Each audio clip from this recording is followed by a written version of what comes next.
I just had a shower and now I'm looking says green. There we go.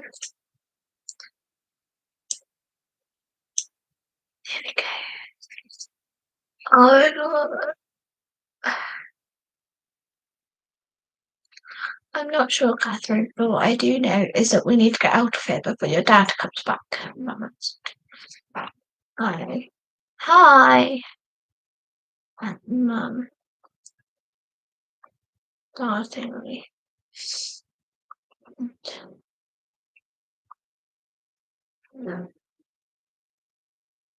Mm, trying to figure out. Say hi. I look disgusted. I just came out of the shower. So that's when my hair is so like slicked back. But I'm also yay. But it's fine. My vision's like watery from the water. Ugh.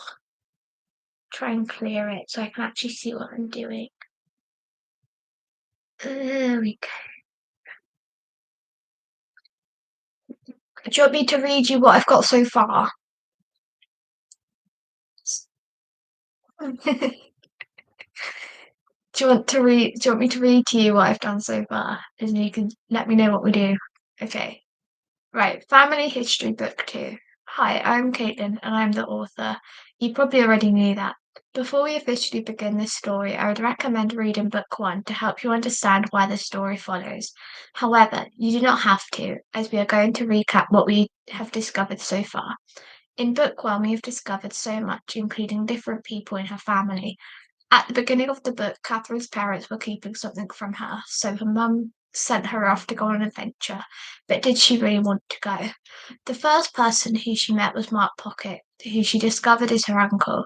Mark had some very interesting things that he needed to tell Catherine, which was that Wilson, who she thought was her dad, is indeed not her dad. Her dad is actually Jason. Mark then told Catherine to go and see someone called Alice Helge. When Catherine went to see her, hang on. When Catherine went to see her, Alice told her that her mum was raped by her dad before Catherine was born. Catherine was not happy to hear that, so she decided to head back to her mum's house to talk to her. Once she had a conversation with her mum, Catherine then decided to head back to London, which is where she felt safe to. On the way to London, Catherine received a very interesting call from her mum to say that she needs to go to the police station as things are not how they seem in the family. I'm going to leave this part here and let you guys discover the rest by reading book 1. Chapter 1. What do you mean we have to get out? Mum shouted. I looked at Mum wide-eyed, not believing what she just said. Do you not remember? I exclaimed. No. What do you mean? Mum answered worryingly. As I locked eyes at Mum, my phone buzzed. I quickly glanced down and without hesitation I said, Mum, we need to check the news. It is urgent. Mum clasped the remote like an eagle grabbing its prey for lunch. When looking at the news from a first glance, everything seemed normal, nothing out of the ordinary. All of a sudden, a photo of my dad and Mark Pocket was shown. The news reporter came on TV, looking incredibly worried, as if she'd seen a ghost. She said, Hey everyone, tonight we are gathered on a sad occasion. Mr. Mark Pocket has sadly died. We are not too sure as to how that has happened, but we are thinking that it could be in relation with Jason. So if anyone sees Jason, please keep away and call the police using the number on the screen. Thank you. I tugged the remote away from Mum and turned the telly off with a stiff expression on my face. I turned to Mum on my right and I could see tears streaming down her face, like a constant waterfall. What do we do now, Mum? I asked worryingly. I'm not sure, Catherine, but what I do know is that we need to get out of here before your dad comes back, Mum answered.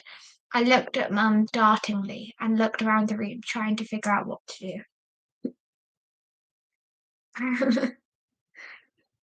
um, I looked at Mum dartingly and looked around the room, trying to figure out what to do.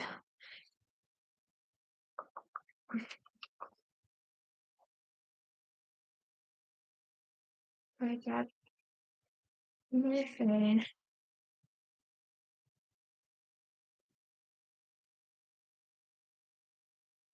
I stood up very quickly.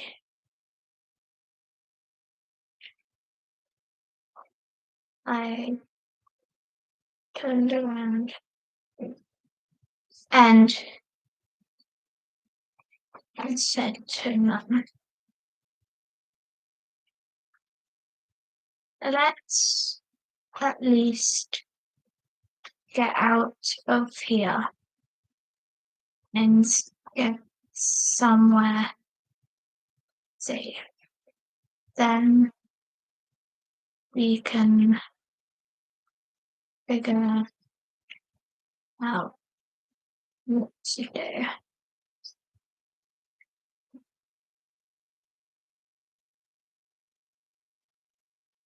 But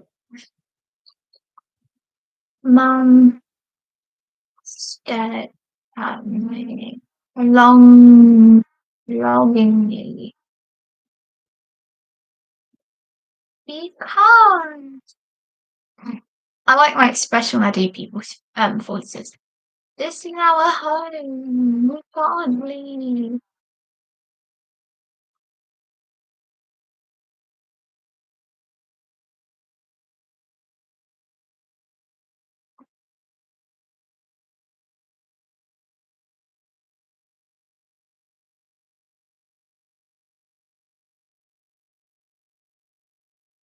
I find it really annoying using the word said all the time. Like, I want to try and use a different word because I feel like it's constantly the same word. Mum stared at me lovingly. We can't. This is our home. We can't leave, Mum announced. But we have to. Otherwise, Dad won't get us. I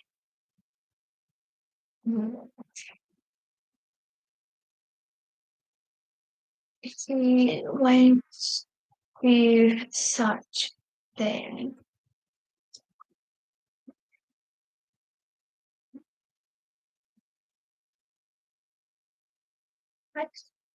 That makes it. I don't think powerfully is an actual word. I'm gonna share my screen. Like, no, that's not how I do it. If I stop sharing my screen a minute, entire screen, share. Why does it not let me share the entire screen for? Oh, there we go. Yay! Just so then you guys can actually know, what I'm gonna do is do this. Share screen window. What screen? That screen. There we go. And now you can actually see what screen I'm doing. Is powerfully able. Yes. I know you already just put it is. Just double checking. Okay, he won't do such thing, Mum said about you. I kind of want there to be a breakup between Catherine and her mum. I don't know why. Like, I feel like it would add such drama because then the people are going to be wondering, well, what's going to happen? Like, how's Catherine going to cope on her own if she's not with her mum?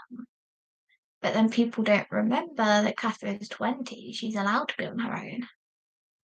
Mum said powerfully.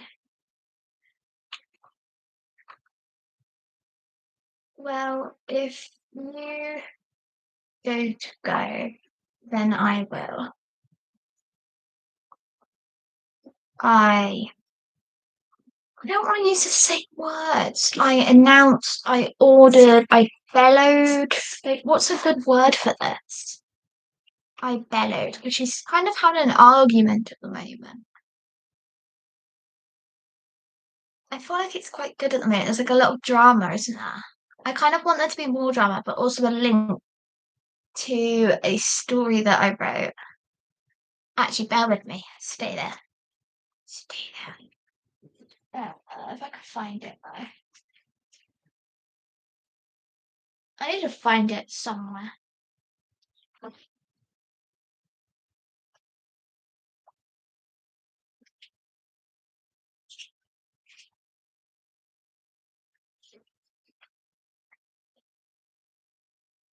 I'm back.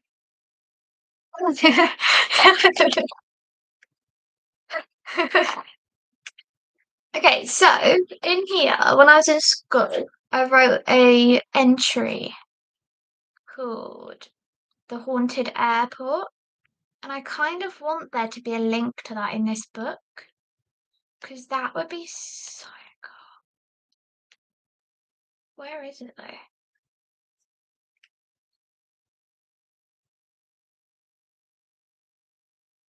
Wait, got it. So this was when I was 13. It got published into the actual book, and this was between a load of other schools as well. And I want to add this into it because I want to do it where Catherine goes on a plane because she wants to get out of the UK because of what her father did, thinking that she'll get away.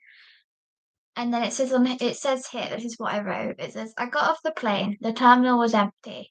I heard footsteps coming down the stairs. I wasn't sure who was in here. I went to check in, but the airport was closed. I heard a whistling noise, like the trees whistling in the wind. I was running around. The lights were flickering on and off, but I wasn't anywhere near the lights. It was 4 in the morning. My eyes were closing. Is there a ghost in here, or is it my imagination? I had a mystery message. It said, I'm going to kill you. Bang, crash. I quite like that. And I'm thinking that either putting that after chapter 1 or putting it towards the end. But I just don't know whether, because I'm just trying to think that if we had that, what would happen after? Where would it go? Who would come and rescue her if anybody did? Will it be her dad? Is her dad going to be nice to her? Is her dad going to be evil to her? Like how's it going to go? That's what I kind of want. I want to add it in, so I think it'll be really good.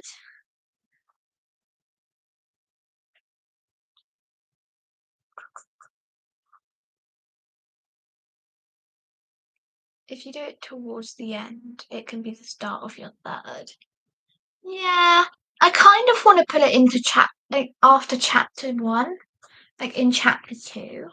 Like I'm not sure if I'm gonna do a third book though, because this might just be the last one. Like because I don't know how it's gonna go, I can't really plan. So I'm thinking of kind of adding it after chapter 1, because if you think about it here, Catherine is going to adventure on her own because her mum doesn't want to leave, but she wants to. And obviously she's an adult, she's allowed to, but her mum doesn't want her to. So then Catherine, like I could do it where Catherine wanders around, not sure what to do. Like everywhere she goes has really bad memories. So then she wants to leave, but she doesn't know who to go with or where to go or anything like that.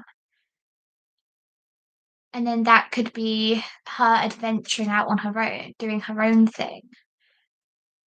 I quite like that actually. Well, if you don't go, then I will.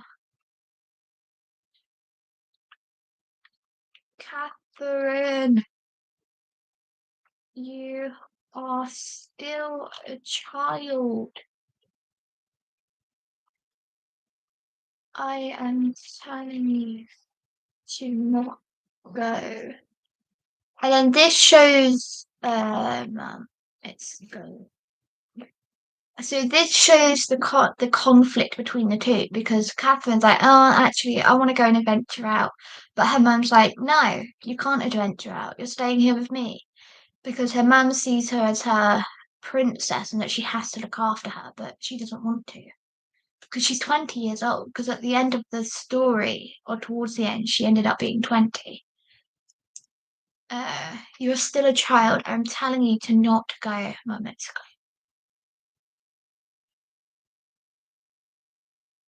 I look. eyes with with thoughts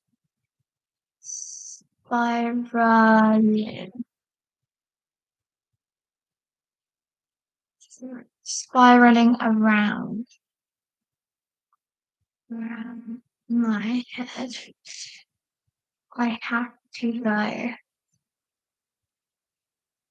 I don't feel safe. I need to leave. And then she starts questioning, where's Dad? She doesn't know. She doesn't understand.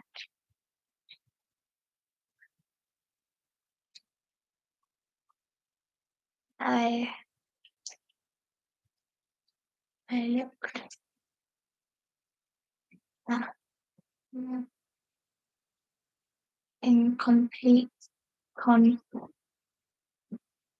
with my decision. I looked at the door in complete conflict with my decision. Of sounds better. I looked at the door in complete conflict. No, with my decision. I pulled the door handle towards me, and as I did that, I felt locked in place with not knowing what to do and whether my decision is going to be right.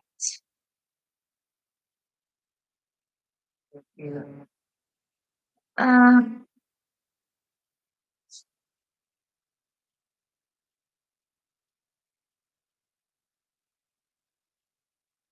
as I stepped out the door,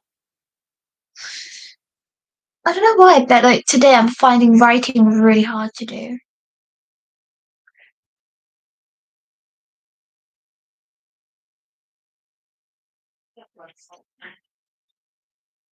I think my mental space is not there to write, but I want to do it. That's the thing. I looked at the door in complete conflict with my decision. I pulled the door handle towards me, and as I did this, I felt locked in place, with not knowing what to do and whether my decision was going to be right. As I stepped out the door, I felt this sense of confidence and independence. I have to do what's right for me. I can't be at home all the time. And this is the right bit.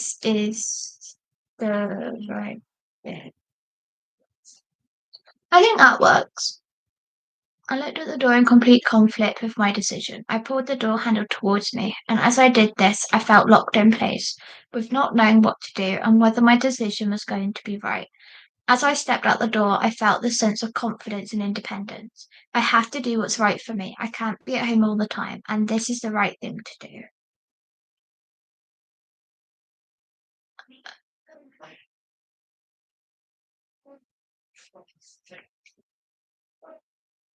I looked up at the dismal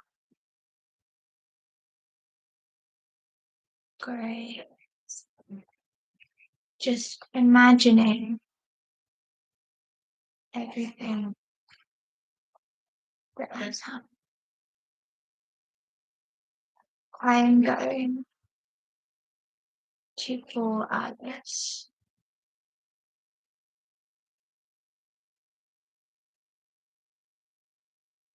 because I don't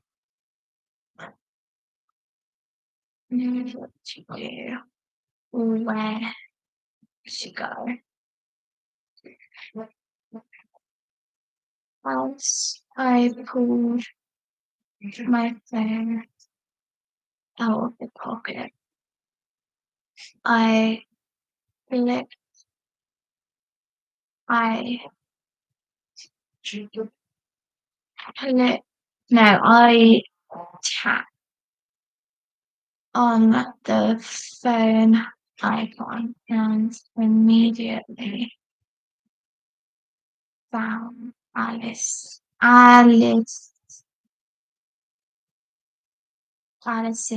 name.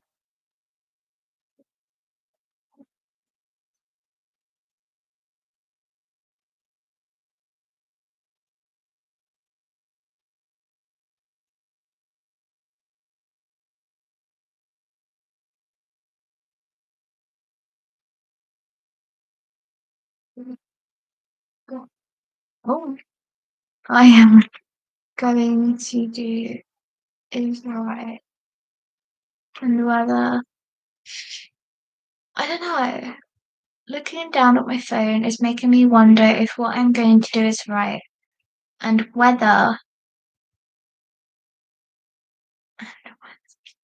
it is the best decision. I stood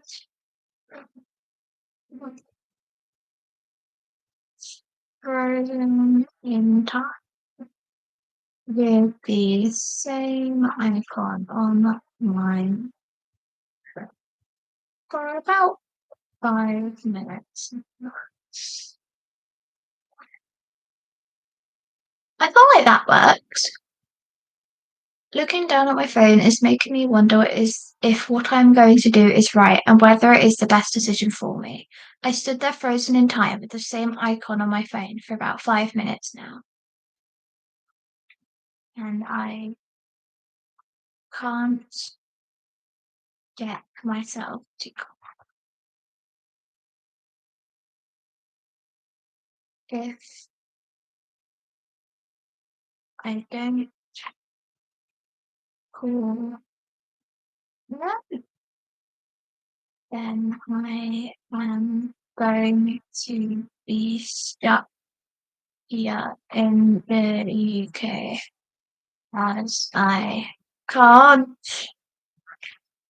drive and everyone else busy. That works. Looking down at my phone makes me wonder. And now I can't play. I stood there frozen in time, the same icon on my phone for about 5 minutes now, and I can't get myself to call her. If I don't call her, then I'm going to be stuck here in the UK as I can't drive and everyone else is busy. Makes sense. All right, door. Um, I'm just trying to think like what can happen next. Because she's currently sort of standing there like this, going, "What do I do? What do I do? What do I do?" Uh, I like to use the terminology like a gush of wind, like led her to pressing the call, but I don't want to use that in every single word or every single chapter, even though I like that. Okay, we're googling another word for gush of winds. Squall, storm, flurry. Oh, I like that idea of a flurry. Gale. Out of nowhere, a gale forced me. No, it wouldn't make sense though, would it? Out of nowhere, a gale forced me to click the phone. But then how could a gale force you to do that though? The power. Out of nowhere, the power of the gale pulled me, pushed me into clicking the phone. But that doesn't make sense, does it? Well, let's try it. Out of nowhere, a gale blew and it forcefully pushed me into a phone call. Before I knew it, the phone was dying.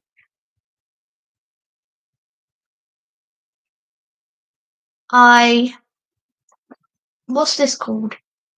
I put it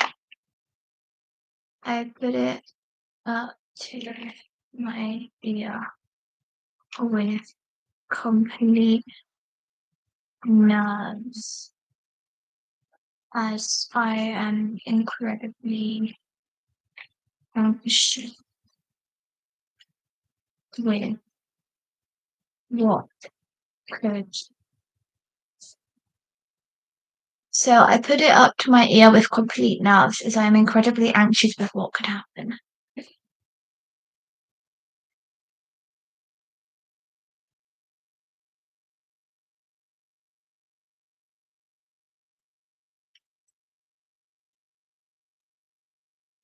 Hey, Alice, I am wondering if you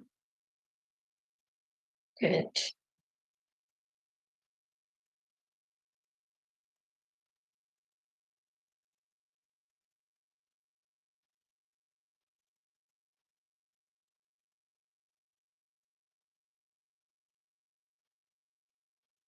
every single word, right? I am shaking.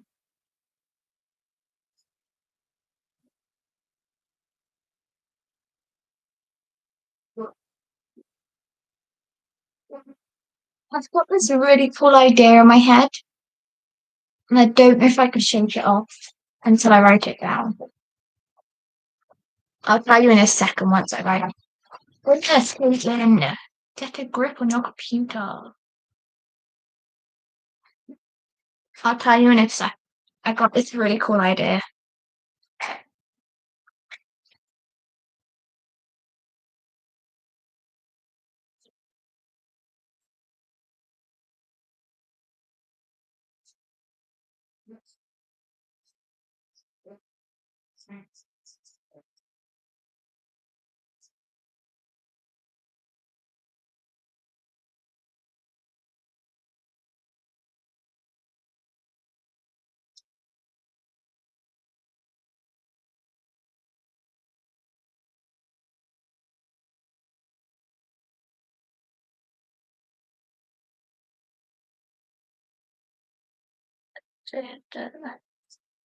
Okay, you ready?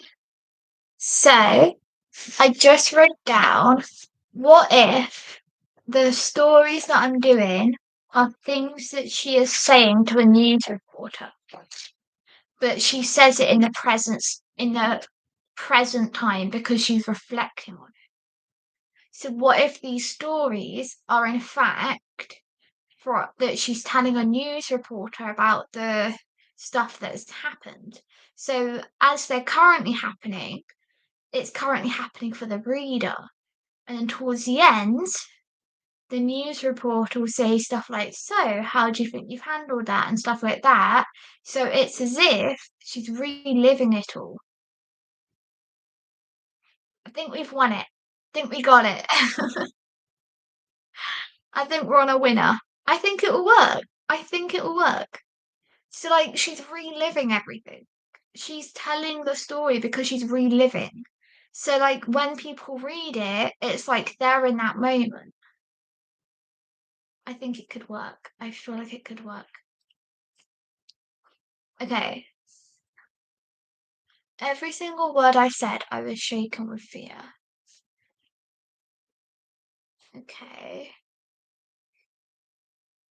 Why do you want to? Oh my god, I can't spell.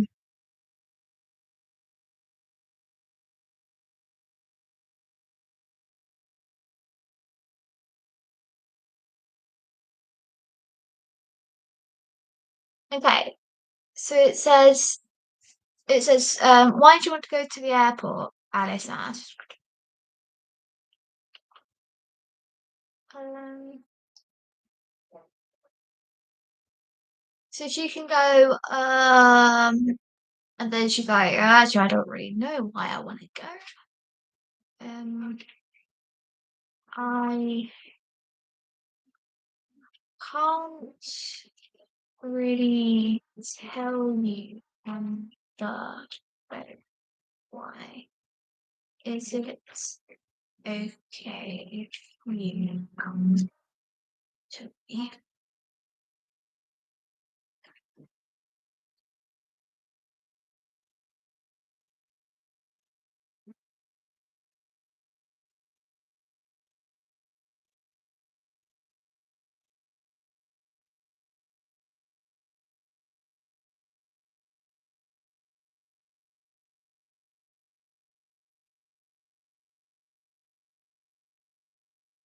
Ah, oh my god. Oh, do you guys want to see some stories that I wrote previously to this? Do you want to see some other stories that I wrote? They're quite cool.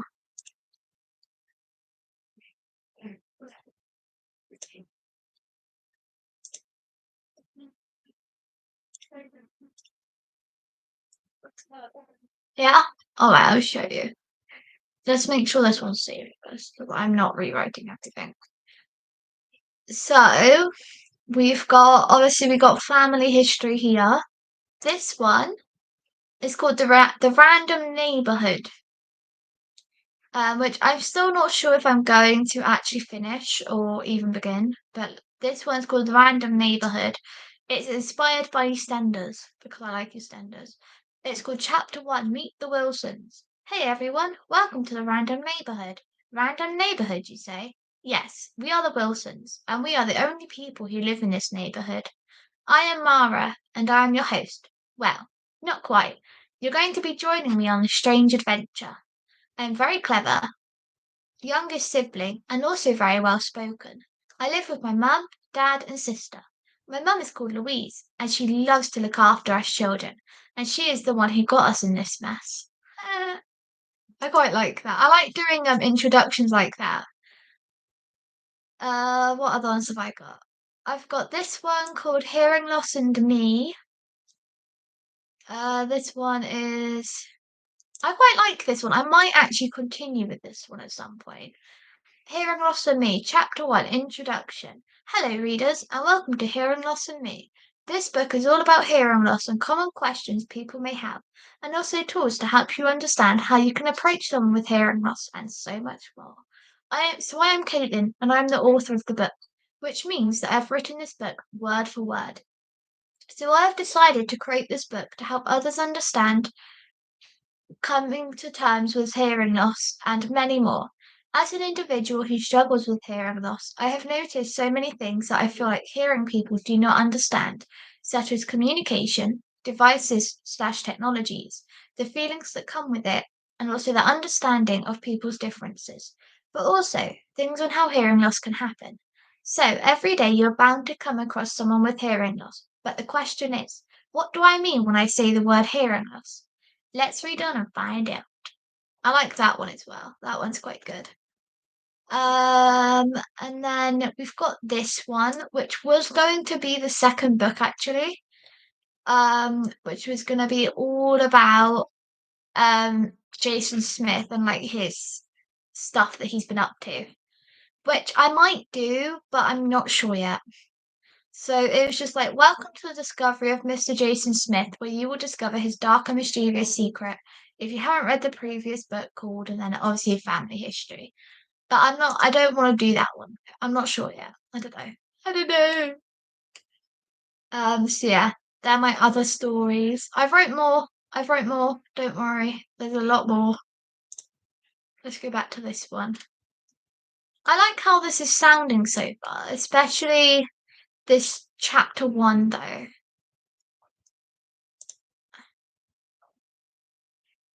Should we read the family history? Should we read the family history? It's a very long story if you're ready to listen to the whole thing. I discovered that the film is like almost an hour and a half long. I haven't been doing that film, by the way.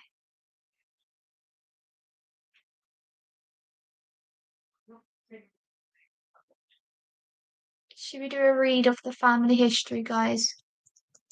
It's very long. Very, very long.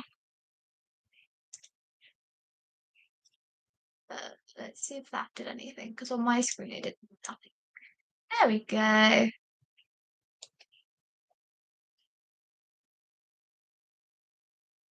Or should we go to a random chapter and read on from there? What do you guys think? Should we go to a random chapter and read on? Or do we do it from the beginning? What do you guys prefer? The beginning, or we can pick a random chapter and go from there? Or we can get Siri, we can get Google on a number generator and say to Google to pick a number between 1 and 21 and then read on from that chapter. Should we do that? Let's do that. Hey Siri, pick a number between 1 and 21. 5. Alright, we're going for number 5. Number 5, where's that? I can't even see it. 3, 4, 5. Oh, we're starting with what's going to happen next. Okay, not bad. I need to zoom in because I can't really see it. There we go. The sun beamed its way through the elegant and large curtains and through the tiny gaps in them. I guess it is time to finally get out of bed and to start the day, as I have no idea what this day is going to unravel with everything I experienced and got told yesterday. I am starting to go downstairs, but as I was walking down, everything came to light, and the biggest decision I have to make is, do I want to go home and face the fact that my mum is a victim, or do I want to stay here and see if my mum could come to me, as I'm not ready to face the reality. It's time to start the day. I got up from bed and sat on the edge, just thinking of all of the things that happened. I am now going to stand up and start making my way downstairs and see how Alice is doing, and try and have a think on what my plan could be throughout the day, as I have no idea.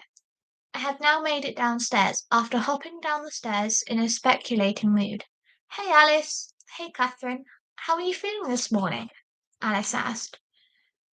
I'm not too bad. I'm still in complete shock and terror with everything that happened yesterday. Yeah, that makes sense. Do you know what you're going to do today? Are you going to go home, stay here? Alice asked questionably. Um, So I might stay here because I don't really want to face the reality of the fact that my mum was cheated on. But is it okay if my mum comes here so I can see her in a place where I feel safe? Honestly, of course you can, Catherine. Not a problem at all. She's more than welcome to come over. Alice replied. I'm so glad that I at least have a rough plan on what I'm going to do. I'm going to go upstairs and get dressed and get ready, and then I'm going to phone my mum to see if she can come to London and see me, so I can speak to her about what is going on and what I have been told. A couple of minutes have gone by, and I am all dressed and all ready for the day. As much as I wanted to stay in my nice warm pajamas, as it is absolutely touchy-feely weather today, I am now going to dial my mum's number and just see if she can come to London so I can speak to her. I guess it is time to get this phone call out the way. Hey mum, so I found out some information about our family, but the issue is that what I have been told doesn't make me feel comfortable to come back home. Well, not yet anyway. I'm calling to see if you're willing to travel to London to come and meet me and we can have a chat away from Dad. Hi Catherine, unfortunately I can't come and visit you in London as I have stuff going on at home. There are more things that you need to discover before you make the formal decision on whether you 100% want to come back. What do you mean, Mum? I thought I discovered everything I needed to know about our family history. I'm sorry, Catherine, but what you've discovered so far is just a small percentage of everything else that has happened. I need to go. I can't tell you any more than this. Mum hangs up. What does she mean? More things to discover around my family history. Chapter 6. The Return Home. Hey Alice, can I ask you a question, please? I asked. Of course you can, Catherine. So I need to urgently go home as I need to ask my mum for some stuff to see if she can help me with all of this because all she said to me is that what I've heard so far is only a small percentage of the whole thing, but I need to discover more. So I'm wondering if you're willing to take me home so I can go and speak to my mum, please. Are you sure that this is a good idea?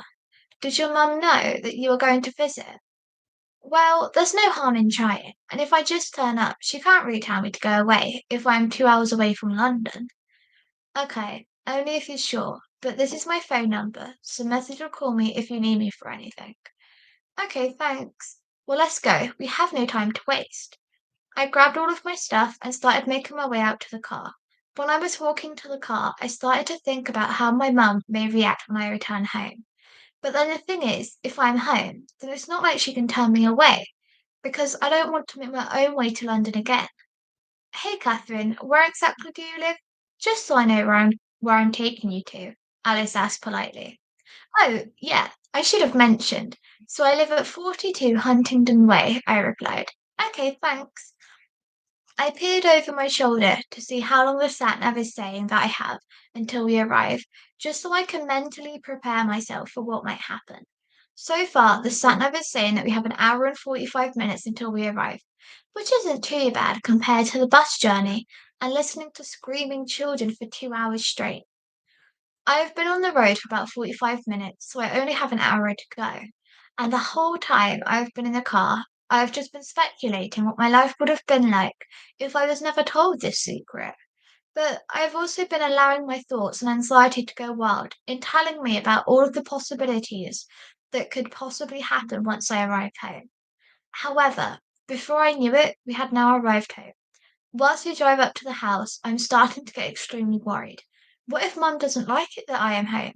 What if she doesn't tell me anything? What if she tells me to go away? Right, I guess it is time to get out the car and to approach the front door. I am so nervous right now, to the point where my hands are shaking like mad. I stood still, frozen in place, until a gush of wind led me to the front door. I feel like I have no control over my body, and someone else is being me instead. My hands outreached its way to the doorbell, and before I had any recollection of it, the doorbell echoed its way through the house, and a very faint silhouette came nearer. The silhouette becomes closer and closer until the window on the door goes completely dark as uh, as the figure blocks the view. The door forcefully swung open, as if it was aggressively trying to reach me, to pull me into madness. As I look up, I can see Mum standing like a soldier, keeping guard of her property. My heart is racing. Will I be able to go in and tell Mum how I feel and what I've been told? Or will my anxiety get in the way? Hey, Mum, I said, holding my breath after each word as I was so nervous. Oh my God. Hey, Catherine, I wasn't expecting to see you here. I thought you were staying in London longer, Mum mentioned. Well, Mum, I decided to come and surprise you as I want to talk to you about some stuff that I have been told so far. Um, of course you can. Let's go into the front room. Your dad is currently out, so don't worry about him. Okay, sure. As I stepped into the house, I waved Alice off so she can go back home. Whilst I'm walking through the house, something feels strange about being at home. It feels like a completely different atmosphere than what I'm used to, and as if I walked into a completely different home. My dad's stuff is scattered all over the house, shoes in the middle of the walkway, and jumpers all over the couch. Chapter 7. The Talk with Mum. I guess it is now time to discuss with Mum what I have been told, even though I am completely dreading this, as I have no idea what will come out of this. And how is she going to react? Whilst walking over to the couch, I started to really think about what my life is going to consist of after this, and how my family will ever get through this. What other secrets are there to reveal? Right, calm down. Mum strolled in and plunked herself on the sofa with a nice warm drink. So, what is it that you discovered then, Catherine? Well, I discovered that you were cheated on by my dad. Yeah, I did. And I'm annoyed by it because as soon as I found out, I completely freaked out. And I told your actual dad that he was no longer able to see you. I'm sorry you had to go through this, but Mum, what if I want to see my dad? Well, To be honest, Catherine, it is your choice, but I wouldn't if I were you. But what do you mean? What else do I not know? Catherine, there is so much more that you don't know, and you probably won't understand. What do you mean, Mum? I am 15 years old, and you kept this secret from me my whole entire life. And if I want to see my actual dad, then I don't need you to control what I do and what I decide to do in my life. I am my own woman, so if I want to see him and work this out, then I will. Whilst blurring this out to Mum, I'm starting to feel really upset, to the point where I regret coming home. I'm going to go for a walk to clear my head, because I can't deal with any more of this drama and all of these secrets. As I slammed the door behind me, it literally felt like my heart was jumping out of my chest, as it scared me so badly. I am now strolling through the garden and to the back gate. As I am walking, as I am walking, I'm starting to remember that there is a bridge nearby. My thoughts are starting to spiral so much more quickly. Before I knew it, I was there in the middle of the bridge, looking down, waiting for my brain to tell me the next step and what I needed to do. Come on, Catherine, do not listen to your brain. It will tell you false information, and you can't die, as your family will miss you. But then, if my mum can keep a secret from me for 15 years, then surely they wouldn't care about this. However, I would never be able to work out the rest of this mystery. I've been gone for about an hour and 30 minutes, standing in the same place, but I have no idea what to do, because I don't know where I've got to go for this next step of the journey. I'm going to start walking back home, as I've no idea what to actually do. It's been a couple of minutes later, and I finally made it home. And as I approached the house, I could see my dad's car in the driveway. My anxiety is creeping up. I can't go home, not now, unless I could see the front room window open, so I'm going to crouch low and try and listen in to my parents. What have you told her, Katie? Dad asked. Well, all she knows is that I was cheated on back when I was pregnant. That is all, Mum replied worryingly. As I am peering in, I could see my mum's body language change. She is so much more stiff, flinching much more, and not acting the same as she was around me. Something's not quite right, but I can't work out what exactly. Good, I can't tell her my secret. All she needs to know is yours, Dad demanded. My body is just relaxing, and as I start to slouch against the wall, what is going on, and how can my dad keep a secret from me? I have no idea what to do. Do I go in and speak to him? Or do I go back to London and speak to Alice to see what she thinks that I can do? Hang on, I'm just going to make this bigger because it's really annoying me. Uh, let's do heading. Let's try heading. There we go, that's better. Chapter 8. As I sit there slouched to the wall, I'm still so confused. What should I do? I'm going to go back to London and speak to Alice and see if she can tell me anything else on what is going on. I dialed the phone number and I rang up Alice. Before I knew, she was here.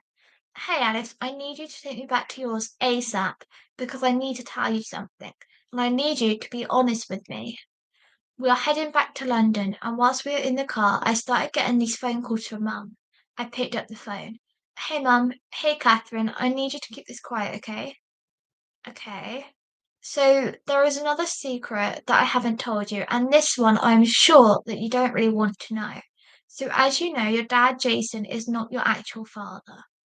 Well, I need you to go to the police station as soon as you can, because Jason is a murderer. The police have been trying to scout him out, but he keeps on changing his name, so he can't be found.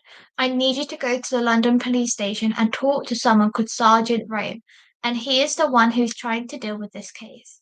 So, get Alice to take you to the police station and see what you can do. Please, this is all in your hands. Mum hangs up.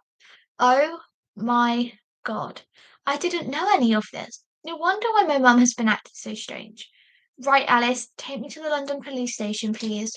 My heart is racing. I have no idea what to expect when I get there and what to say to them. Okay, Alice replied. As we move into London, the buildings are all starting to tower over the car. Police cars sirens its way through the busy streets, weaving its way in and out of traffic. I wish I could pause everything in the world and make everything in slow motion. so I could try and process all of this information and take the time I need to calm down. Cars honking their horns at each other like silent communication. People's mouths are moving, but as we are moving past, I have no time to wonder what they could be saying to each other. We have now arrived outside of the police station. There are a bunch of police cars everywhere, a police van in the open garage, and a tall building right in front of me, with lots of secrets and horrible things deep inside. The large automatic doors opened their way gracefully, giving me the entrance and ability to step into this really strange building. Whilst walking in, something feels strange within me, as if I'm not meant to be here. As much as I want to walk away, I keep on reminding myself that I'm here for my mum, to help her get out of this horrible situation. As I approach the reception, there are police officers walking around with all of their gears in their belts and lots of weapons. Seeing all of these weapons are starting to make me nervous, just imagining what they are doing with them all. Chapter 9. Are you guys enjoying it so far? That was strange. Alright, police station. I hope you guys are enjoying this. I enjoyed writing this one. It's quite fun. As I'm looking around this strange place, I completely forgot why I'm actually there. Hi, I have been asked to come here by my mum to ask for Sergeant Brain, please. I'm so nervous. I can't do this. I can't be here. Okay, I will phone him now. I will get him to come down and speak to you. Can you take a seat for me whilst I do this? The receptionist asked. Of course. In the process of walking to my chair, there are so many things going on inside my head. Will they capture him? Will he run away? Did I say it the right way? Catherine, just calm down. You'll be okay. He'll be captured and hopefully will be sent down to life in prison. I can see this really strange man approaching me. He's very tall, with brown hair, a tall black hat, and a very smart suit. Hi, I'm Sergeant Williams. How can I help? So I'm here to tell you something about the case of Mr. Jason. Okay, Catherine, could you tell me here if that is okay? So Mr. Jason is seen at my house with my mum. I was told that I had to tell a policeman so they can capture him, as apparently he is a cold-blooded murderer. Okay, can I borrow your radio, Simon? Simon reaches out his hand and hands his radio to Sergeant Rome. Sergeant Rome speaks into the radio so he can communicate with all of the other police officers. With a husky voice, he announced, Hey everyone, we have a positive announcement, which is that Mr. Jason Smith has been seen, and he is at a specific location, which is at the house owned by Katie Lincoln. I know this because her daughter Catherine has come to my attention, and her mum said to her that she needs to tell a policeman that Mr. Jason is there. So, guys, go to the location, take Catherine with you, and make sure that it is a positive sighting. Okay, Catherine, thanks for letting me know where Mr. Jason is. I'm going to get you to wait for her I don't know why I said her, in the waiting area, and I will get two of my head officers to come and take you home. Okay, I said really worryingly. I'm so nervous and scared right now. What's going to happen now? A few minutes have gone by of sitting on these soft blue chairs, and I can see these two tall police officers coming my way. Hello, I am Officer Jones, and this is Officer Williams. I am aware that you know what is going on right now, and I'm sure that you are rather overwhelmed, but I want you to know that you have done the right thing, okay? I need to follow you to the police car, and we are going to take you home and try and capture Mr. Jason, they mentioned.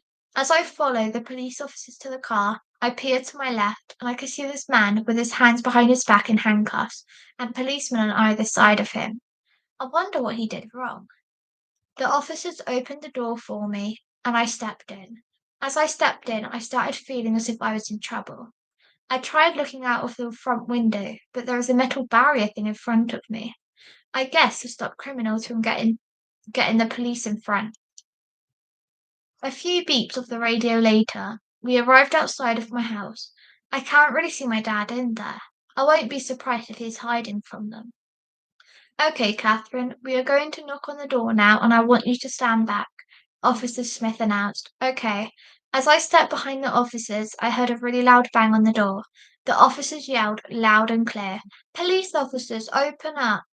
I could see my mum's silhouette coming to the door very slowly. Yes, come in. He is in the kitchen. I peer over at my mum and she looks terrified. She looks at me in the eyes and talks without saying the words, thank you. After my mum said that, I knew what I did was the right thing. I headed into the kitchen and the police officers were blocking off the entrances to the two different rooms, the bathroom and front room. But why did they not think to block off the back door, which is unlocked? I peered down at the floor to see Jason starting to crawl around the island where we still had dishes out. I waved my hands at the police officers to signal them to my dad as he is almost to the back door. I waved my hands until they went numb, but no, they were too busy talking to my mum. My dad slowly started getting up and started to open the back door. Please, someone notice. Before I knew it, the back door threw open and he was out there like a flash. The police officers dashed after him. They reached the fence. My dad hopped over like it was nothing and a hurdle.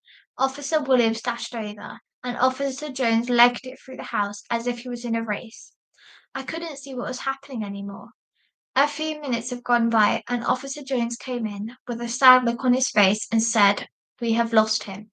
He dashed off in the forest, and we couldn't see which direction he went after that. We will continue to look, and we have found a tracking system in his coat, which we are going to track him with to see where he goes, and we will let you know if anything happens." Before I knew it, the door was closed and the house was quiet, and that was that. Will they ever find him? I feel like it's getting more dramatic as we go. Chapter 10. This is quite a short one. It has been 6 months since my actual dad went missing and escaped from police. I'm sat on the sofa and reflecting upon the nightmare that we had to endure of my dad running off from police and learning that my mum got cheated on. My phone buzzed. It's a message from Jess. It reads, "Hey, I know you don't know me, but I am Jessica Newton, the person who your dad is with, and I have something I would like to tell you.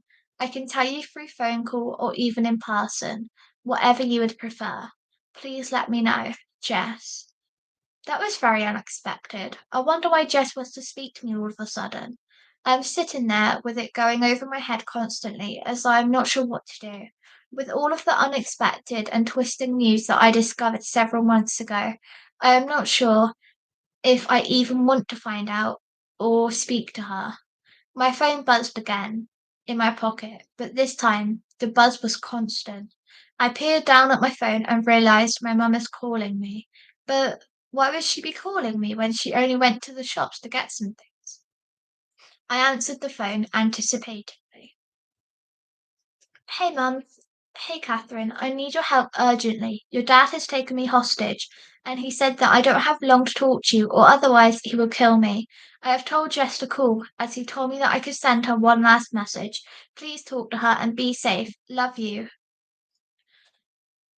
Before I could even say a word, my mum hung up the phone, and that was that conversation. I don't actually know how to comprehend a conversation like that. Like, what am I supposed to do? What if it's too late by the time I get there? Right, Catherine, just calm down. Your mum said for you to speak to Jess, so call her up and see if she knows what you can do to try and rescue your mum. I picked up the phone and pressed call. "Hey Jess, hey Catherine. So I just had this urgent phone call from my mum saying that my dad has got her hostage and she told me to phone you. Okay, so your mum spoke to me earlier and we both came up with a plan before your dad took her phone away and she had to beg to speak to you. So the plan is that we go to London to meet with Mark Pocket, who is your uncle. Once we are there, he is going to get into contact with an FBI agent who can track down the phone number and can come up with a plan to get your mum out and to eventually capture your dad. But what happens if the FBI agent isn't available to help? Just trust me, Catherine. You have nothing to worry about. He knows what he is doing and he will be available. Okay, if you're sure. Just stay at yours and I will come and get you. I will message you when I am outside. Okay. After that phone call, I don't really know how to respond to any of that, or even how to prepare myself for what could happen. I have so many questions that I want answered, such as what happens if he is not there? Will my mum survive? What would I do if she doesn't? Right, let's not think about that. I'm now going to head upstairs to get a bag ready, just in case I need anything. As I popped my foot onto the first step, my phone buzzed again. It's from my mum. It says, if you don't come in the next 5 hours, then you'll never see your mum again. Love, Dad. Just looking down at the phone is making my skin crawl, like a million ants walking all over. I have shivers going down my body, like a ghost is walking right through me. As I was about to go on my descent upstairs, I have another text message, but this time it is Jess to say that she is outside. Well, I guess going upstairs won't happen today. As I walk to the front door, everything is starting to come to light. All of the lies I have been told, but even the danger of the situation. To be honest, I'm not even sure that I want to go. I took a nice deep breath under there. I took a nice deep breath and the door flung open. Before I knew it, I was outside Mark Pocket's house. Chapter 12. Mark Pocket reunited. Oh my god, I'm scared I'm gonna fall off this chair. As I stood outside of the derelict old house, all of the memories started flooding back to me of when I was told that who I thought was my dad was in fact not. Jess strolled up to the front door with her shoulders held back and rang the doorbell. The doorbell echoed its way through the house. In fact, I will never forget the goosebumps and mysteries it gives me. As Mark Pocket's silhouette became nearer and nearer, the anxiety grew stronger and stronger. Out of nowhere, a big gust of wind blew open the door, and there he was, an old man with his old jumper, but this time a little more hunched over. Mark Pocket announced, "Hello, Jessica. Hello, Catherine. It is nice to see you both again. Please do come in." I mumbled under my breath, "Not nice to see you." But luckily, as he's getting on a bit, he couldn't hear me when I said that. I stumbled through his derelict house with old furniture, and as I stumbled, I started visioning the last time I was here. Let's just say, nothing has changed. Mr. Pocket led us into the old room again with all the books. I could see this old wooden seat, and as I sat on it, the legs started creaking. Mr. Pocket says, "So I understand, Catherine, that this is a difficult situation to find yourself in, but I want you to know that we are here to free your mum. I have already done some contacting to one of my friend's James, and he is willing to help us. He is going to be on his way in 4 hours." "We don't have 4 hours," I exclaimed. "We only have 3 hours left," I exclaimed. That doesn't make sense. Hang on, we're getting rid of that bit. Comma. "What do you mean, Catherine?" Jess asked questionably. "My dad sent me a message on my mum's phone to say that if we don't get there within 5 hours, then he is going to kill her. So we need to be fast," I explained. Chapter 13. The Final Hour. The final hour has approached us, and all we have been doing is sitting here waiting for James to come. Guess what? He hasn't turned up. "Come on, guys, we need to go," I exclaimed. "No, we need to keep waiting. He will turn up," Mark responded. "But we still need to get there, and we don't even know where it is." "Look, Mark, Catherine is right. We need to get to her mum. If we don't, then who knows what is going to happen to her and what state we'll find her in," Jess pronouncingly said. "Okay, Catherine, can you get your mum's location up on your phone with Find My Phone?" Mark asked. As I was scrolling through the phone kept as I was scrolling through the phone, the location kept moving. 1 minute it was closer to us, and the next it wasn't. Will we ever find him? We have 30 minutes left, and my mind is going in circles. We are in the car and trying to follow the location, but it just keeps moving. We have gone down an endless amount of country roads to the point where there are no houses in sight. "We have to go on foot, as a car can't go further," explained Mark. I stepped out the car and immediately felt surrounded by trees. As I peer around like a hawk, I could see an old shed in the horizon with a lock on it. I peered to the right, and all I could see is a sea of trees, and in front of me too. It feels like the woods goes on forever, to the point where there is no ending in sight. As I stumble closer to the mysterious shed, I can hear a mumble in the shed and something banging. "Hello? Is there someone in there?" Jess bellowed. The mumbling got louder and louder, to where it starts sounding a little bit like a voice. "I've got something in my car that might be able to get the lock undone," Mark announced. Mark started to jog back to the car, which is only a few minutes away. Standing here in the cold and spooky forest makes waiting for him feel like it's been hours. Mark starts banging and barging into the lock until it swings open as wide as it can go. As I peered down into the shed, I could see my mum sat there tied up, with rope in her mouth and all around her ankles and hands. It's like she's been treated like an animal, which she isn't. Mark started cutting away at the rope, and Mum kept on swaying around like a snake. A few minutes have gone by with all of the struggling, and all of a sudden, Mum can finally sigh a big relief. I dashed over to her and gave her the biggest hug ever. Mum pushed me off and kneeled down to my height. You did really good, Catherine. Thanks for rescuing me. However, we need to get to your dad before he kills someone. Do you know where he went? No, all I heard him say was that he was going to find Samuel. Who is Samuel, Mum? Samuel is Jess's dad. They have something between them and used to be very close until Jess dumped him. Okay, so what do we need to do now? Now we need to get over to Jess's and get Jess to phone her dad.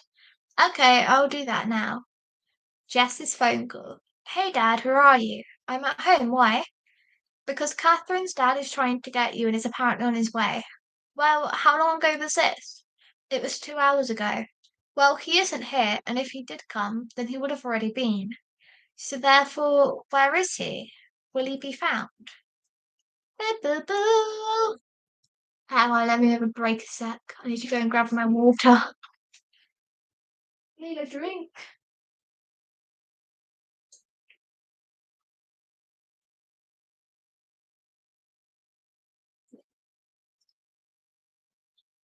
I hope you guys are enjoying it though. Okay, chapter 14, Jess's story. Hey guys, it's Jessica Newton here. So as you know, you're reading this story from Catherine's perspective. So I thought I would give you guys the opportunity and a break to read a bit of my story. So my mum is called Louisa Newton, and she was married to my dad, Samuel Newton. Now, you did hear me say was. This is because my mum died. Now, not how you all think she died either. She died by Catherine's dad. Now, I'm going to tell you a little story of its own, 17 years ago. So here is where a new story begins. So my mum went out on a lovely walk to the river, as it was always nice and calming there. She was walking our beloved pet dog Molly. Oh, how I remember how funny she was, and always pulling my mum into the river. I could spend hours thinking about her. Anyway, back to the story. So my mum was walking along the river until Jason approached her. Jason was being all funny to her and telling her lots of funny jokes. They were getting along really well with each other for several months until all of a sudden Jason started acting really strange. He would always force her to do something or start hitting her at random times. But my mum was oblivious to see that something was wrong. Now, Jason owned a private garage where he would store things to help keep the house clean. But there was one thing in there that you wouldn't have imagined he had. Now, I'm not going to say what it is, in case it makes some of you upset or triggered, and we don't want that to happen, do we? Anyway, I said goodnight to my mum as I was going to bed, and she said that she was popping to the shops. But what I didn't know was what was going to happen to her. Round about midnight, there was a really loud bang. But as I was young, I didn't think anything of it until I started saying to Jason where my mum was. He started to become violent towards, as he didn't want me to know. And that is when I contacted my dad to come and pick me up, as I didn't want to see him anymore. I hope that wasn't too bad for you now. Let's get back to the real story. Obviously, all of this is fiction, so it's not true. None of this hasn't actually happened. The hunt for Jason. As we stumble through the woods to the car, I can't help but get this eerie feeling behind me, as if something is following me. I keep on peering over my shoulders, and there is nothing there until. Hi, Catherine, how are you? Jason murmured. I glanced over my shoulder a final time. As peered over, there is a dark figure with brown hair glaring down at me like a hawk. Help! I screamed. Mum quickly darts around to pull me away. Stay away from her! Stay away from me! And stay away from my family! Mum exclaimed. I can't help but notice little Jessica Newton with your little clan. She ruined my family, Jason bellowed. No, you got it all wrong. You killed my mum, but you don't care about other people's feelings. You will never see me, and you will get what's coming to you, Jess sniffily exclaimed. As we stormed off, Jason bellowed, You loved me, Jessica. A few hours have gone by, and we are back at Mark's house. We are all in complete shock with what has happened, and Mark's friend James has actually arrived. We are all trying to figure out a new plan about what would happen if Jason does return. The house went silent whilst we were thinking about things, when all of a sudden the doorbell echoed. Mark slowly made his way to the door to see who it was, but they made themselves known by announcing through the letterbox, Hey, it's me, Jason. Seriously? Why can't he leave us alone? I just want to speak to Jessica, Jason announced. Mark exclaimed, Why don't Jess go and see what he wants? Don't open the door all the way. Whilst he is here, we will get James to call the police and hopefully this will be the capture. Okay, Jess answered. A few minutes have gone by and we've still managed to keep Jason outside. The amount of random conversations that Jess has been having is insane. She even mentioned about having a baby with him just to keep him there. A few long minutes have gone by and an array of police cars sirens start to echo their way through the streets. Out of nowhere, 6 police officers arrived at the house, but as I looked around to watch them arrest Jason, he wasn't there. I wonder if he will ever be found. There we go. Chapter 16 Jason has been found. A few months have gone by, and it is Monday at 7:33 p.m., and I just had a phone call to say that my dad Jason has been found. However, he is in a different country. So I spoke to my mum yesterday, and I have asked her if I can go to the country to visit him, and she said it was up to me. So guess what? We are going to America. To be honest, I'm not sure what I need to pack, or whether my dad would even want to see me. But it might be for the best. I peered over my shoulder to look at my bed, and I could see my phone buzzing. It's the police. They sent me a message. The message reads, Hi, this is Sergeant Crome in the County Police Station. I have some news, which is that the police want to release your dad as there isn't any evidence against him. So therefore, there is no reason to keep him in. I'm sorry for the news, but it is how it is. I can't believe that he's being released. I'm just stuck now, as I'm not sure whether to tell my mum or not, because I know that if I tell my mum, then it might upset her even more. I have to tell her, as I can't keep this burden on me, as it is not fair, and it might make me bad. I feel like I have no choice but to tell her. Hi, Mum. Hi, Catherine. I can't tell her, as it's going to really destroy her as she believed everything that Dad had with her. I had a message from the police station, and they have released Dad as they didn't have enough evidence stacked up against him, so they have let him go. What? So if he comes towards us and threatens us again, Mum, breathe. It will be okay, I promise. He won't dare come near us. And if he does, then we have each other. I reached over to Mum and gave her the biggest squeeze to just help her remember that I am there for her no matter what. My ears are feeling very weird. Chapter 17.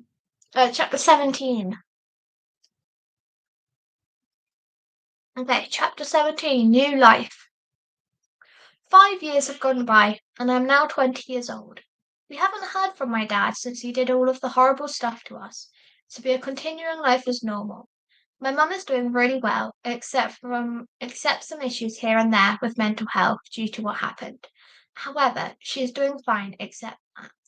Today we are planning on going to a meal which will hopefully give us some time to chill as a proper family and to figure out everything that has happened. As we're getting in the car to head to the restaurant, my thoughts are starting to spiral like a helter-skelter, constantly thinking about whether my dad will be there or in fact where he could be. A few minutes have gone by and we are now at the restaurant. All I could hear is the clashing and banging of plates and dishes going into the dishwasher to be cleaned. I'm gonna go to the toilet, Mum said. Me too, Jessica responded. I'll sit here then. The restaurant is nice and quiet, but as I look around over my shoulders, I can see some very strange men in a suit and with masks over their faces. As time went past, the men started approaching me, and every time I looked over, they were getting closer and closer until one of them grabbed my shoulder and pulled me back, and I fell onto the floor. I tried to heave myself off the floor, but no, their strength was too strong, keeping me down. The more I kept struggling, the more tired I was becoming, so I might as well give up and let them win. Giving in to defeat is such a horrible feeling. My stomach is doing somersaults because I have no idea what is going to happen next. One of the bad men helped me up. Is this nightmare over? The other man pulled out a restaurant wooden chair and they pushed me on it with all of their force. My bum hit the chair like a ton of bricks hitting the floor. I looked around to try and see if anyone else was going on. Let's see if anything else was going on in the restaurant, but there was no one there. Out of nowhere, they pulled out this super long rope and started tying my hands and knees with it. I started squirming around because it is so uncomfortable and the feeling is incredibly claustrophobic. The more you move, the tighter the rope will go, bellowed a strange man. I look down and can see my knees knocking together with barely any space between them. As I look down at my knees, I'm starting to zone out and can vision the way my mum was sitting there in the shed. What I didn't realize is that I was being moved into a car. As I zoned out, I looked around and could see out of a small window that I was in the back of a car and was being transported. Where am I going? I don't know. Where are you going? Chapter 18 Random Lair. 4 hours have gone by and we have stopped outside of a cave. Why are we here?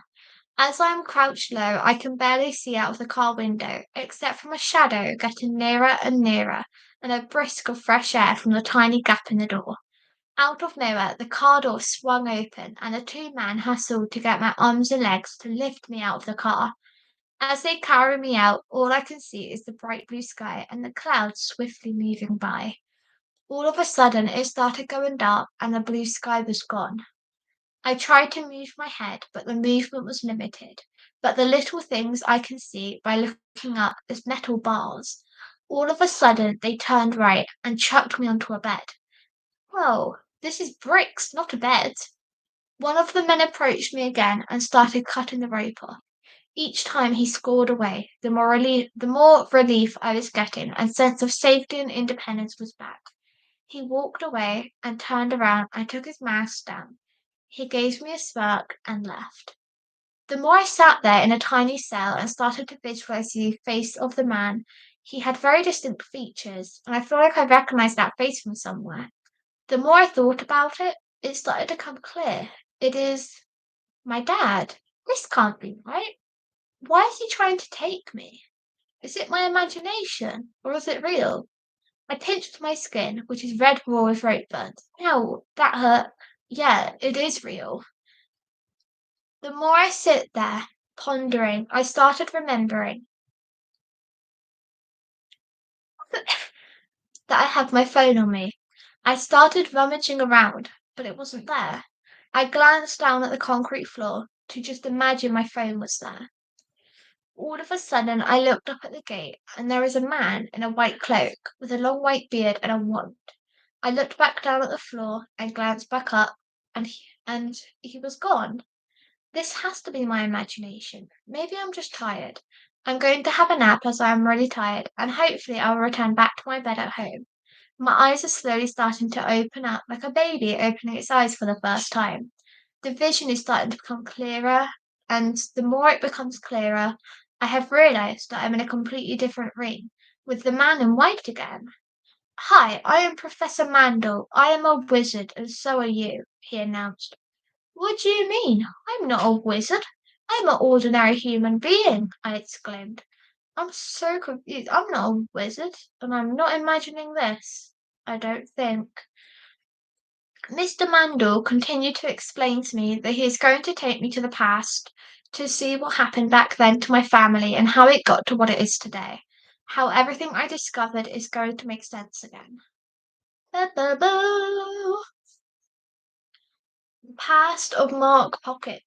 As quick as a flash, I had a bunch of dust scattered all around me, and we were floating above the town. I could see the London Eye, Big Ben, and even the old street Mr. Pocket lives in. Before I knew it, we started descending down, slowly to the ground, right outside his house. Mr. Mandel announced, "Go and ring the doorbell, Catherine, and see what happens." I started to slowly make my way to the door, as I have no idea what to expect, and before I knew it, the doorbell rang and echoed its way through the house. However, the doorbell sounded different, and the silhouette was taller. As he approached the door closer, the anxiety was growing. Is he going to remember me? All of a sudden, a tall, brown-haired, glasses, and smart man came out.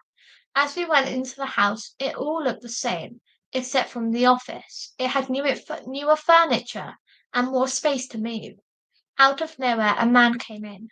"Hi, James," Mr. Pocket said. "Hey, have you got the case of Jason?" James asked.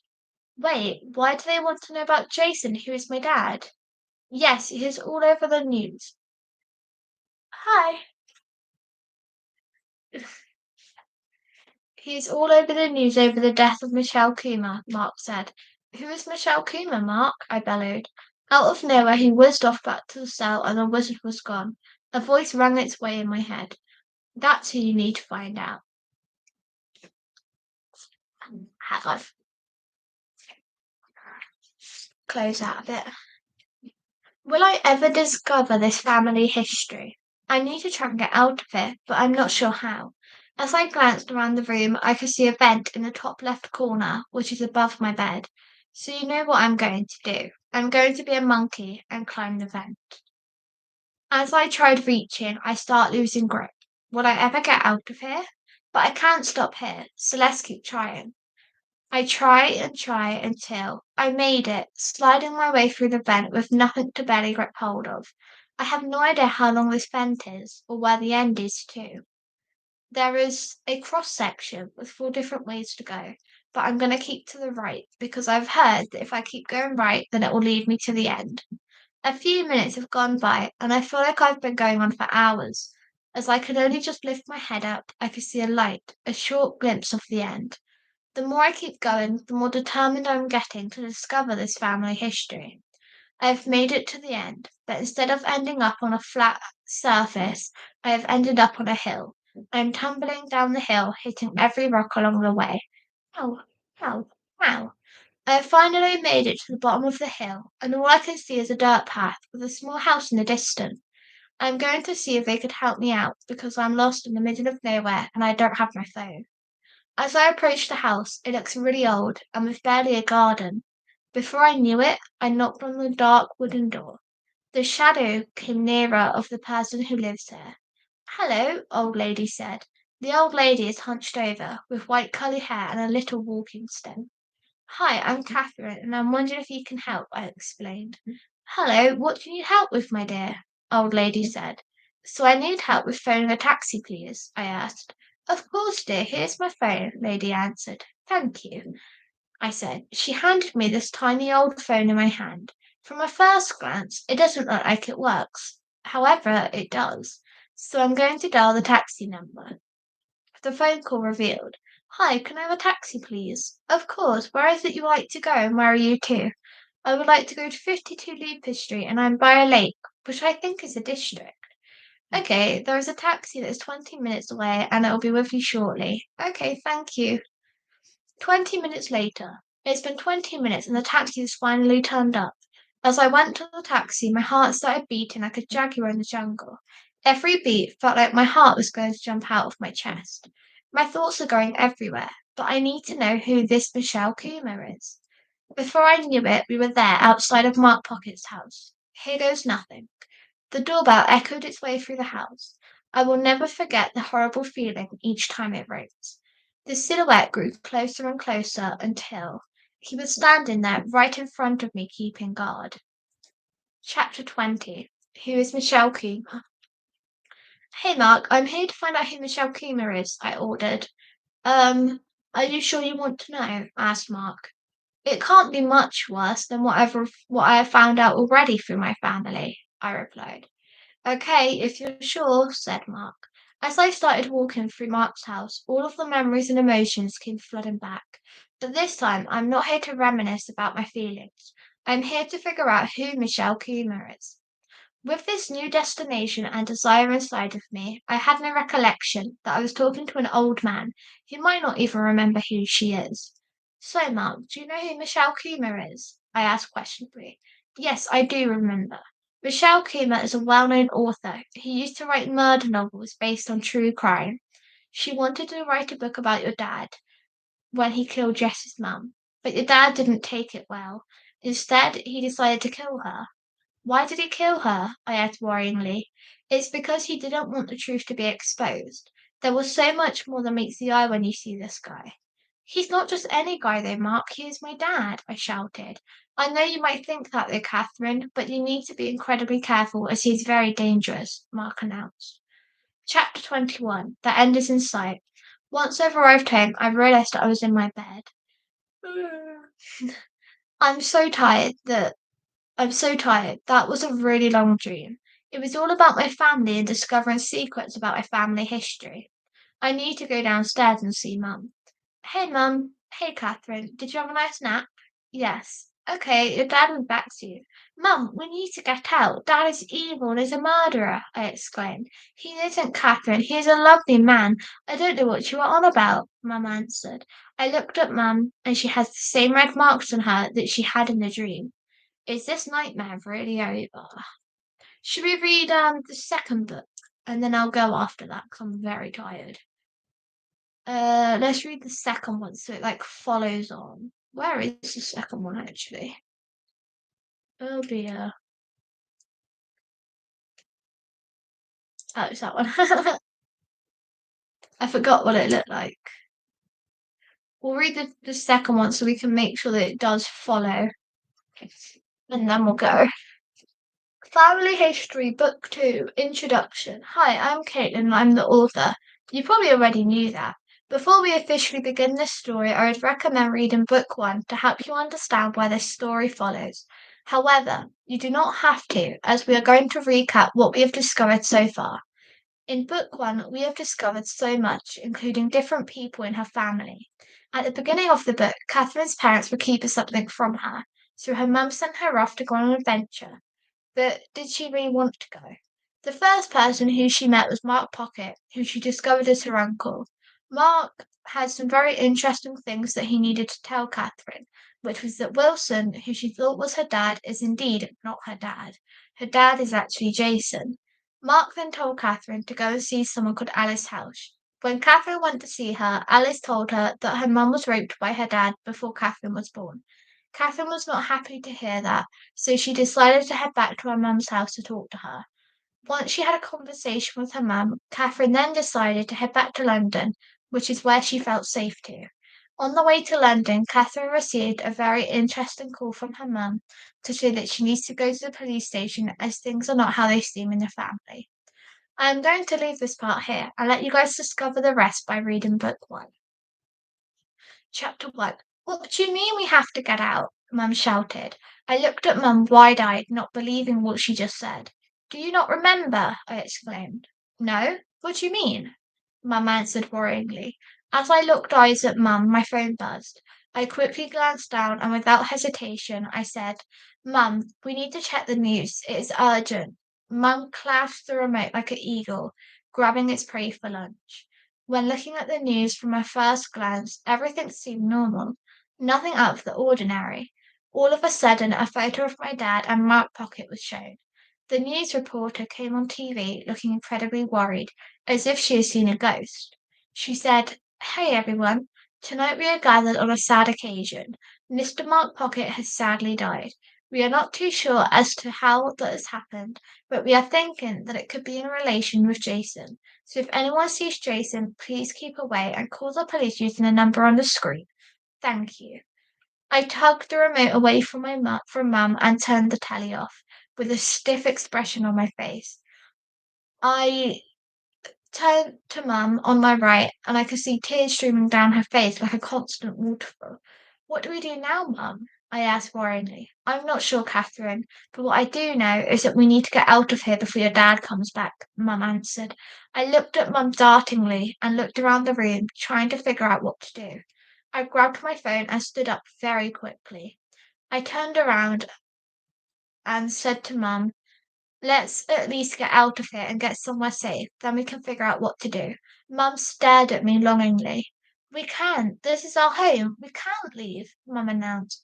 But we have to, otherwise Dad can kill us, I warned. He won't do such thing, Mum said powerfully. Well, if you don't go, then I will, I bellowed. Catherine, you are still a child. I'm telling you not to go. Mum exclaimed. I locked eyes with Mum, with thoughts spiraling around my head. I have to go. I don't feel safe. Do I need to leave? Where's Dad? I looked at the door in complete conflict with my decision. I pulled the door handle towards me, and as I did this, I felt locked in place, not knowing what to do and whether my decision was going to be right. As I stepped out the door, I felt this sense of confidence and independence. I have to do what's right for me. I can't be at home all the time, and this is the right thing to do. I looked up at the dismal grey sky, just imagining everything that has happened. I'm going to call Alice because I don't know what to do or where to go. As I pulled my phone out the pocket, I tapped on the phone icon and immediately found Alice's name. Looking down at my phone is making me wonder if what I'm going to do is right and whether it is the best decision for me. I stood there, frozen in time, with the same icon on my phone for about 5 minutes now, and I can't get myself to call her. If I don't call her, then I'm going to be stuck here in the UK, as I can't drive and everyone else is busy. Out of nowhere, a gale blew, and it forcefully pushed me into pressing a phone call. Before I knew it, the phone was dialed. I put it up to my ear with complete nerves, as I am incredibly anxious with what could happen. Hey Alice, I said, shaking with fear. Okay, why do you want to go to the airport? Oh, hang on, I missed it. Hey Alice, I'm wondering if you could take me to the airport, please. I asked shakingly. Every single word I said, I was shaken with fear. Okay, why do you want to go to the airport? Alice asked. Um, I can't really tell you on the phone why. Is it okay if you come to me? I asked. Of course, I'll be over soon, Alice answered.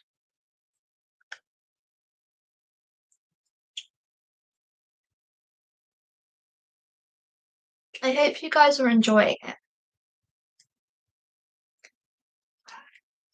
I'll probably continue writing it tomorrow because we are going out tomorrow morning. So it probably won't be until tomorrow afternoon or when we come back. I'm so tired though. I'm absolutely knackered. I think it's because I didn't actually get to sleep until quite late. I kind of want to braid my hair, but I don't know. Oh, it's naughty though. That's what I do know. Do I braid my hair? And then tomorrow I wouldn't really have to do it because it'll probably still be quite good.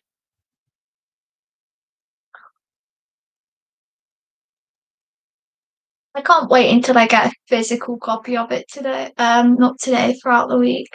Like at some point in the week, I think. Well, they're saying it's estimated Thursday that I'll get my actual physical copy.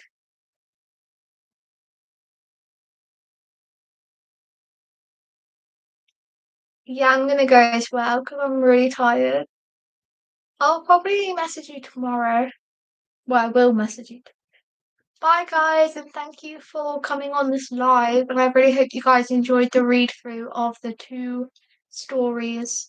And have a good night, and I'll see you guys soon. Bye.